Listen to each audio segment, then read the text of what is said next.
Hello, physical science students. Welcome to section 8.2, light and color. And in this video, we're going to look at colors, how our eyes see those colors and what it means to filter colors and how we talk about mixing colors.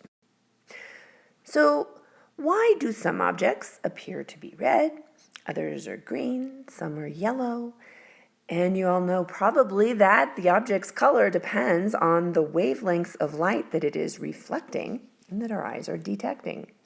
You know that white light is a blend of all of the colors of visible light. So when white light strikes this Coke can right here, this can is reflecting primarily the red light. The blues and the greens are being absorbed by it. When white light is striking this leaf is reflecting the green wavelengths of light, and it is absorbing the blues and the reds. This lovely white bird, when white light is striking this bird, is reflecting most all of those wavelengths of color, because white would be a combination of all of the wavelengths. And this little black kitten's fur coat is reflecting little or no light back to your eye. So objects that are black actually absorb nearly all of the colors of visible light with no reflection. So how do we see? How do our eyes cause us to see, in particular, color, since that's what we're talking about right now? Well, light enters a normal, healthy eye and passes through the lens, and that lens focuses the light onto the back of the eyeball and a patch of cells called the retina. There are two different kinds of retinal cells. Basically, what the retina does is absorb that light, cause different chemical reactions to convert the light's radiant energy into nerve impulses that are then transmitted into the brain. So let's look at those two different kinds of cells, cones and rods. Retinal cones are cells that are more effective in the daytime. They help distinguish colors and detailed shapes. Rods, on the other hand, are useful for night vision because they are more sensitive to dim light, not dime light. And since we are on the topic of color, let's take a look at cones. Cones come in three different varieties. There are red cones that respond primarily to red and yellow wavelengths. There are green cones responding primarily to yellow and green wavelengths. And there are blue cones that respond primarily to blue and violet wavelengths. So let's say we are looking at a lemon, and that lemon is yellow. How do these cones tell our brains that that lemon is yellow? Well, the light reflected by the lemon causes the cones that are sensitive to the red and green light. The red and the green, they send signals to the brain that indicates yellow. Your brain would get the same signal if a mixture of red and green lights reached your eye. Again, the red and green cones would respond and you'd see yellow because your brain cannot tell the difference between incoming yellow light and yellow light produced by combining red and green light. So an interesting way to prove this to yourself, next time you're at a play or a concert, look at the lighting above the stage and see how the different colored lights are being combined to produce different effects on stage. Are you colorblind? Well, if one or more sets of your cones does not function properly, you are not able to distinguish between certain colors. About 8% of men and 0.5% of women have some form of color blindness. Most people who are colorblind are not actually blind to color, they just have difficulty distinguishing between a few colors. The most common is red-green color blindness. If you are red-green colorblind, you will not see the number 74 in here because you cannot distinguish between the red and green. Because red and green are really important on traffic signals. The severely colorblind drivers have to use the position on the light instead of the color to know when to go and stop. Now let's talk about filtering colors. A filter is essentially a transparent material that selectively transmits light.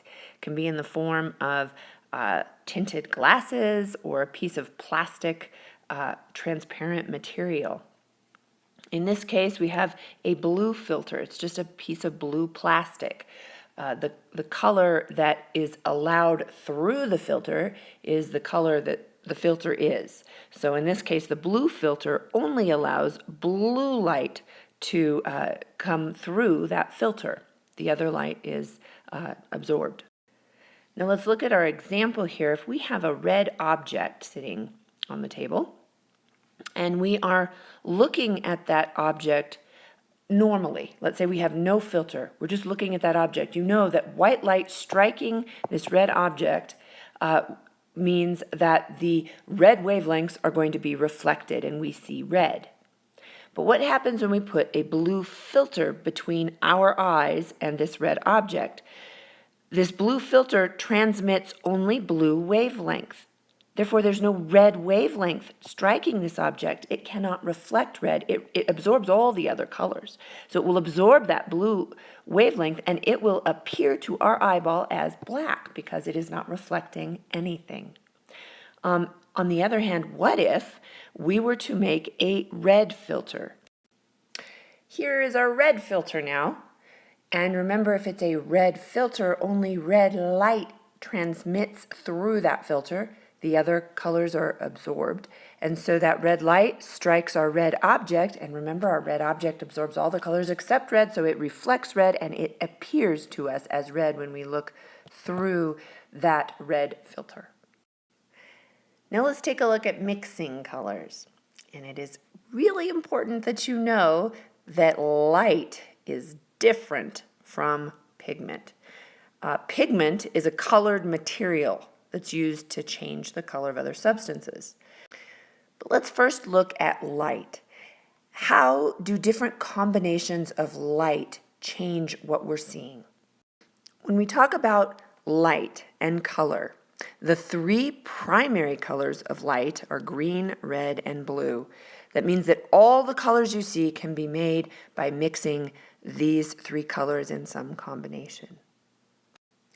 When you mix together red, green, and blue colors of light in equal amounts, they produce white light. Now let's talk about mixing pigments. If you were to mix equal amounts of red, green, and blue paint, you know that you would not get white paint. So how are pigments different? The color of a pigment results from the different wavelengths of light that the pigment reflects.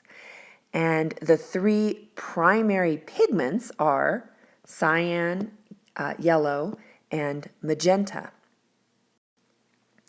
You can make any pigment color by mixing different amounts of the three primary pigments. Color printers, in fact, use these three pigments, cyan, magenta, and yellow, to make all of the colors that they need when they print. And since a primary pigment's color depends on the color of light that it reflects, when we mix all three of these together in equal portions, we see black because all of the colors are being absorbed and no color is now being reflected. Because primary pigment colors combine to produce black, we call them subtractive. And because light combines to produce white light, we call these colors additive. If you're interested in some advanced ideas, here are a few ideas for you. If you have your own questions or interests or ideas for something to do that's above and beyond, please feel free to do that and come in, show me what you have, and I look forward to seeing you in class.